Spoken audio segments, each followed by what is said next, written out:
No estudo da física, costumamos trabalhar com três tipos de grandezas: as grandezas que são adimensionais, grandezas escalares e grandezas vetoriais. As grandezas adimensionais são aquelas caracterizadas por um número. As grandezas escalares são caracterizadas por um número e uma unidade de medida. As grandezas vetoriais são caracterizadas por um número, uma unidade de medida, uma direção e um sentido. Como exemplo de uma grandeza adimensional, nós temos o coeficiente de atrito. Costumamos dizer que o coeficiente de atrito de uma superfície é igual a 0,4. Nos é dado apenas um número que não vem acompanhado de uma unidade de medida, e apenas este número é suficiente para compreendermos sobre a grandeza que está sendo tratada. Outro exemplo de grandeza adimensional é o seno de um ângulo. O seno, o cosseno e uma tangente são apenas números puros. Se nós perguntarmos qual é o valor do seno de 30, o seno de 30 é igual a 0,5. 0,5 o quê? Não tem uma unidade de medida. Apenas o número caracteriza a grandeza seno. Essas grandezas são grandezas adimensionais. As grandezas escalares, para ficarem bem entendidas, são necessárias um número e uma unidade de medida. Por exemplo, a temperatura.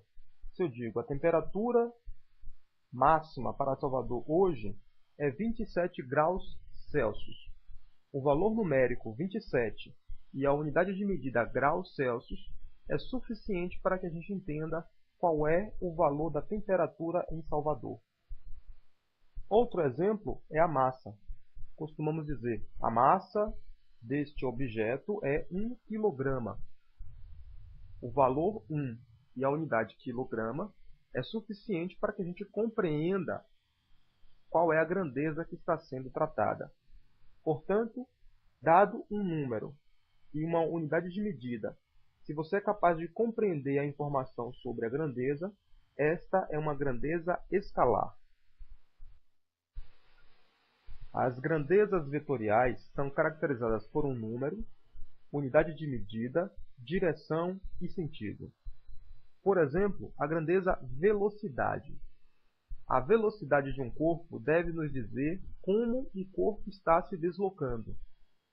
Se, por exemplo, eu digo a velocidade da bola branca é de 5 metros por segundo, essa informação nos diz a rapidez com a qual a bola branca está se deslocando. Mas ela não nos diz como está se deslocando, pois nós temos 5 metros por segundo com várias possibilidades. Então, se nós queremos dizer como a bola branca está se deslocando, precisamos dar mais informações do que um valor numérico e a sua unidade de medida. Devemos completar essa informação com a direção e o sentido. Precisamos então completar a informação. Dizer apenas velocidade igual a 5 metros por segundo não é suficiente. Então podemos dizer que a velocidade é 5 metros por segundo e a direção é igual a 30 graus com a horizontal. Traçando então uma reta que faz 30 graus com a horizontal, nós eliminamos outras possibilidades. E ficamos então com apenas duas. Podemos ter 30 graus com a horizontal apontando para a direita ou apontando para a esquerda.